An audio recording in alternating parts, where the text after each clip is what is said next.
welcome to our next episode of Aloha Authentic with Kamakapili, Hawaii's only TV show where we feature our own local artisans, cultural practitioners, kupuna, and community members around our islands to be able to capture their voices, capture their messages, and share it with you in the comfort of your own home, on your sofa, watching your computer, watching your TV, or even nowadays with this little thing in your hand, walking all over the place. So it's convenient for you and convenient for us. You know, in the past, we've talked about many different perspectives and realms of our islands, of our lifestyle, of our culture. But the one thing we have never dabbled with yet is politics. And today we're very fortunate to have a Native Hawaiian who is running for Congress and talking about politics. However, we're going to do our own little Aloha spin on it because, of course, you know, when we talk about politics, the slime and grime of everybody starts to come out and be laid on top of the table. And we want to make sure that we don't contribute to any negative as possible. So with that, we're very fortunate to have running for Congress, Sherry Alu Campagna.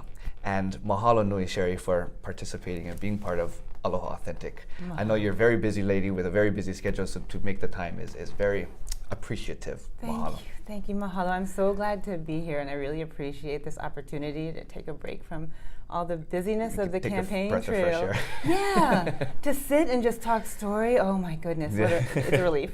So I'm sure, you know, we're going to just get straight into it because, as you've seen in our past episodes, time flies by and we get nowhere near to the amount of questions and talk story that we want to be able to capture. So we'll just get right into it. And if you can at least share first what you're running for and what does that include? Sure. So I'm running for the U.S. House of Representatives. So that's a congressional seat. Mm-hmm. And the district I am hoping to serve is District 2.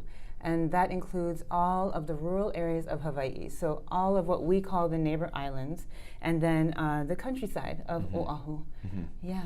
So before, you know, walking and stepping into this realm, mm-hmm. What do you bring with you? Can you share a little bit about your background? Yeah, so by training, I'm an environmental scientist and a land planner and a small business owner. I have my own environmental planning and remediation company. Then in my personal life, I am also an activist, I would say. I was the state chair of Women's March for a while. I was selected by the national organizers to head up what became the largest public demonstration in the history of Hawaii. So that was a pretty powerful thing for me and for the 60,000 some odd people that participated in that. I'm also a commissioner. I serve on the Hawaii State Commission on the Status of Women, so I'm a women's rights advocate as well. Mm-hmm. And you know, before I came to politics, all of the things I did to serve my community outside of my professional day sort of led me to this place.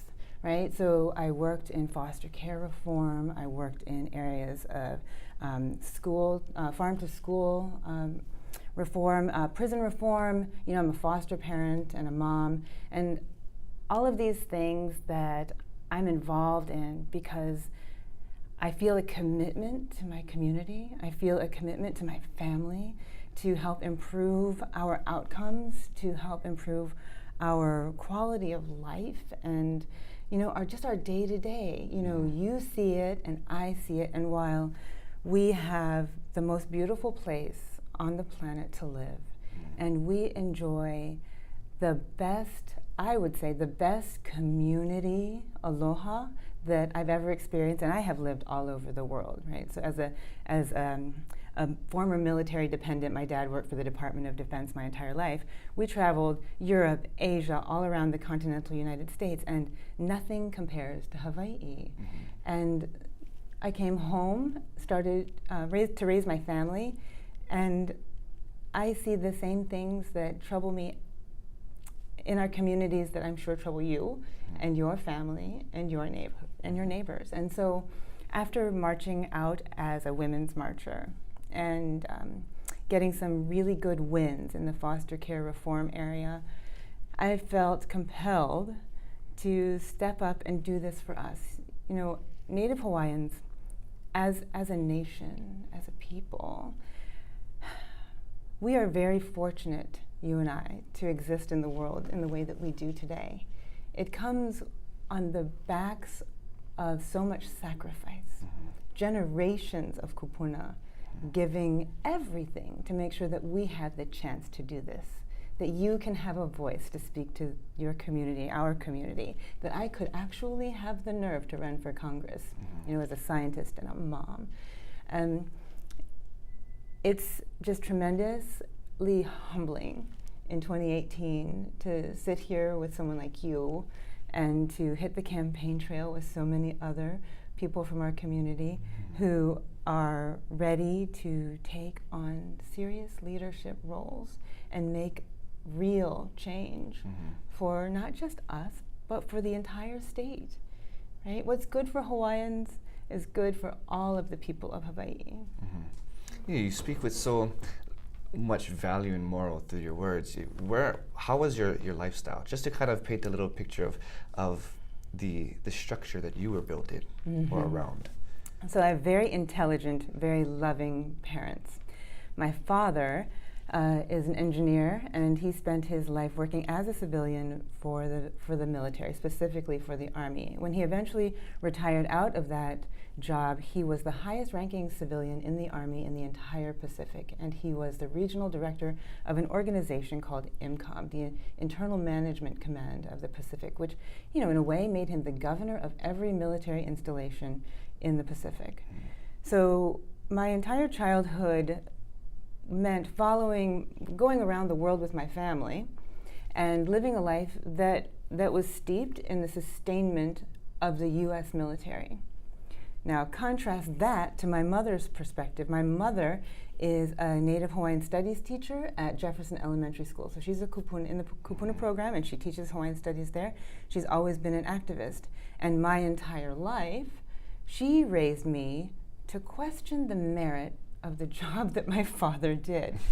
So, and at the same time, be appreciative and grateful that this country, America, was providing our family with a good way of life, with the opportunity to see the world. And so the two of them together did agree on one thing, and that was using the best of what is available to us as we traveled the world, and remembering that it was my responsibility to bring that back home. And I was actually going to save this question for later on in the talk story, but with that, I just think about Prince Kuhio. Yes. And before we went on here, we talked about the two previous Native Hawaiians who were part of Congress, and the first being Prince Kuhio. And for me, the most interesting thing is that he came from that rebellion stance, being a proud Hawaiian trying to get his auntie Queen Liliuokalani back on the throne, and then later on down the road him becoming a very proud American and understanding what is going on and the evolution of the world outside of Hawaii and how it can benefit the Native Hawaiian people, and really using that balance to play the best role that he can, and to understand how it could move our people into the future in a very balanced and understanding way. So I think that was, I go by what just pops in my mind, so I just popped. Well, and also too, he had the long view, right? That was to me the hallmark of his leadership. Wasn't that he dictated to any of us. It wasn't that he said, my way is the way, that he had even a platform that we recall. What we recall from his service to us was his long-sighted vision, DHHL, right? So setting up the lands for us, everything was something that we don't actually see a lot of these days, are people thinking beyond their lifetime. Yeah. But if you look to our ali'i, they made sure that their decision-making was well thought out for generations down the road. That's why, when I speak of sacrifice, we have had kupuna who were able to sacrifice even for us because they had the resources that were set up in perpetuity to take care of us, to make sure that we would one day be strong enough to take these opportunities and not seize them for selfish reasons, but to hold open space, right? So people ask me a lot of times, well, what are you going to do for us in Congress? What are you going to do? What programs? Are you going to make us a sovereign kingdom? Are you going to give us nationhood? Are we going to get federal? What are you going to do for us? And I said, what I'm actually going to do for us isn't is the most valuable thing that I'm going to do for us isn't in those weeds, isn't in those details. The most important thing I will do for us, for all of us, is hold space for those conversations, is hold the door open so that these discussions can be continued without being silenced. So that here we are, as Native Hawaiians, we have stood up leaders, great leaders, in medicine, in finance, in law, in commerce, in every industry in our world. And now is a wonderful time to have a Native Hawaiian position to hold the door open for us to realize what we can do as a nation. Yeah. Oh, that's such a great, that's exactly, because people want that real fast thing. And I think that's one thing in issue with politics today around the world is that they want things right now. Everything is about right now. Or do you have the answer, right? Exactly. And I look at and compare with our ali'i, and I think that a lot of them is exactly that they thought about the generations to come, but it was a successful model for now and then.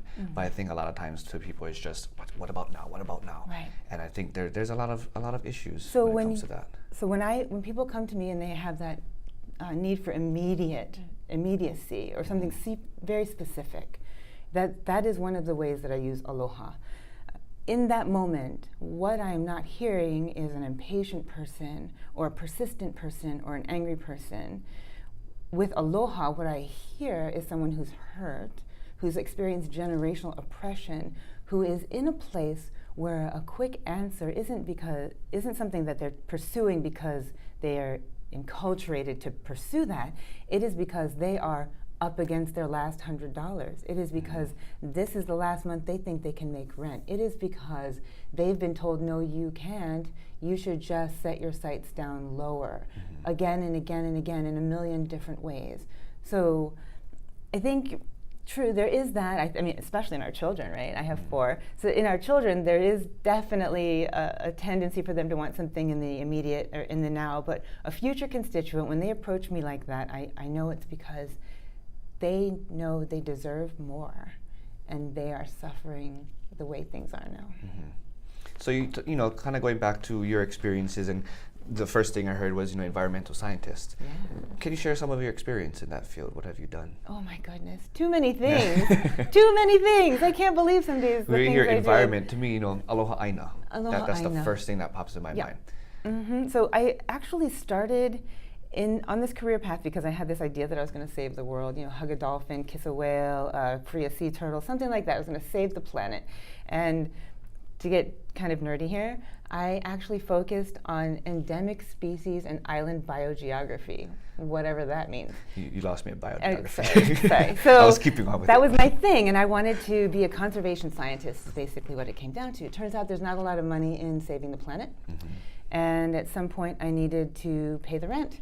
So I took a job as a field biologist for a land development company. And I know that the idea seems like at odds, but what would happen is that there would be a tract of land that was identified for a development project, and my job as the environmental scientist and land planner would be to know the laws, the federal, state, local laws for environmental protection, go out onto that property, identify which areas of land would be conserved, which species existed there, which species were protected by law that we had to either move or build a preserve for.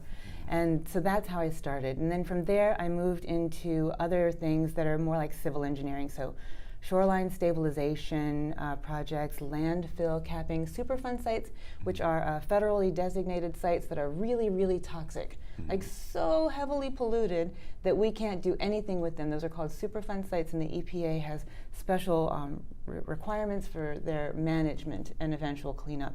So did that. And then also beach water monitoring. We do that to some extent here. I did that in the city of Chicago. So beach water monitoring, making sure that people were safe. And of course, that's something that we have concerns with here, right? Oh, especially with the last storm that we had. That's right. And then it's seen on the news yesterday that all these dead fish and eels and seahorses and everything is on the beach. It's really disturbing. And It's a problem. And then the science for how we monitor beach water, oh my gosh, I could go in, I'm about to take us on a tangent. Don't make me, don't let me. So anyway, so beach water cleanup and things like that. And then eventually I moved back here to Hawaii and started working almost exclusively on military master planning and environmental impact statements. So the National Environmental Protection Act is the law that governs how we write and read environmental impact statements, and so I had the good fortune of getting to manage the largest environmental impact statement project that has ever been written in the history of NEPA. So that was that's my thing, military master planning, specifically where there are contentious environmental concerns. So being a military master planner, of course, I think my background with my family helps me tread that divide. It helps me stand there with some amount of courage and confidence because it was what I was raised in, and then also keeps me accountable. I'm not going to turn my back on my people for my military client, and I'm not going to brush off my client for my Hawaiian people. Mama didn't raise no sellout, and so what I back up against is environmental law, right? And that's probably why I have a problem with TMT, actually. Which would be a point that I wanted to get on later, and I guess since we segued right into that, what is your perspective? Without throwing it all on the table and becoming too much of a discussion. Let's throw it all out on the table. Let's throw it all on the table. Yeah, why not? That's what this is about. What is your perspective in that whole issue of TMT? Yeah, so hindsight is 20/20, and mostly when it comes to the telescope, I feel a great deal of regret and an amount of sadness. I believe that the project itself and all the prior projects that exist up there have been legally found to be out of compliance with environmental law, period. That is the basis for my initial problem with TMT. The sadness and the regret for me comes to play from a very Hawaiian place, and that is, of course, that we are scientists. We do navigate by the stars. We value science, and we value advancing scientific knowledge. I think that if the very first telescope and every subsequent project up there had been in environmental compliance, and that if the scientists and the lessees had maintained good, strong, equal relationships with us, we wouldn't be here today, because we would be walking with them on this path of discovery. I think that they would then understand what we mean when we talk about the cultural, religious significance of that Mauna, because they would have been walking as equals with us through these projects, through time. And now we would arrive at TMT, and the two communities together, which would actually from the outside appear to be one, these two communities together could then proudly share this advance in science with the rest of the world, with the global scientific community, for the betterment of all of us. But we're not going to have that chance. And so I understand that UH Manoa is now taking steps to address their environmental issues. And I think that that's great. And they are saying that they are going to hold themselves to a high standard of accountability and are going to report out to the people without even being asked. They're going to let us know. They're going to be proactive in how they communicate, and I think that's great. Those environmental issues, as a person who does environmental remediation, I can tell you they will take time, but those things are very easy to fix with enough time and enough money. The rest, the emotional and spiritual problems and damage, that's something that is going to be a bigger issue. And you can see that it's not just on TMT. it's a human issue. It's something that we struggle with, across the country, right? We just saw in Starbucks, those 2 African American men were arrested just for sitting there without purchasing coffee. These perspectives on race and class are things that we have to be strong enough to address. We have to be able to talk about them. Without being able to call ourselves out, we really have no right to call each other out. And for the Mauna, there's a lot of self-reflection that's going to be required from the scientists, from the protectors, from our legislators. And I think, in our past episode with Dr. Taupori Tangaro, who is a professor as well as a kumuhula at the Hawaii Community College, we brought up the topic of the issue of speaking Hawaiian language in the courts, and it not being recognized and being ignored.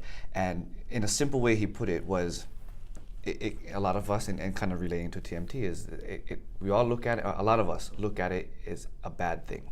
But if we put on that Aloha response kind of a glasses and look at it in a different perspective of what is the positive outcome of this, is that it really did spark or awaken a lot of our people, a lot of the Native Hawaiian people, a lot of the people of Hawaii, in whatever perspective that they're in and stance that they're standing in, that it's starting to really agitate us to be more aware and to not be ashamed of our voice, no matter in what way we're speaking, but to be very proud and confident in the fact that we're becoming a lot more active within our own lands. We're being a lot more active within our own issues, which in that perspective is a really good thing. It's a wonderful thing. This year, to 2018, there are 108 seats up for election here in the state of Hawaii. And we are seeing Native Hawaiians turn out to challenge incumbents for those seats in record numbers.